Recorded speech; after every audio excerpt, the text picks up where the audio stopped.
Кикбоксчу Дастан Шаршеев 115 секундада атаандашын оодара согуп дүйнө чемпиону болду.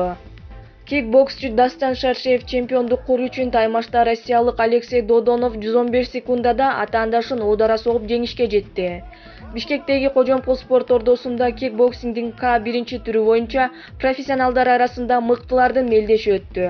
Анын алкагында 10 беттеш белгиленип, анда Кыргызстан, Россия, Белоруссия жана Борбор Азия мушкерлери күч сынашты.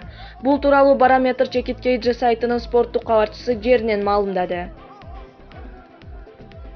Эң башкысы, кикбоксингдин дүйнө чемпиону наамы үчүн кыргызстандык Дастан Шаршеев менен россиялык Алексей Додоновдун ортосундагы таймаш күндүн башкы беттеши болду.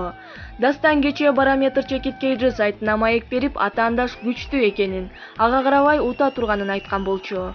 Эскерте кетсек, Дастан Шаршеев ушуну менен кикбоксинг боюнча 26-жолу профессионалдуу беттешке чыгып, 20-ирет жеңишке жетти. Булак Барометр Чекиткейджи.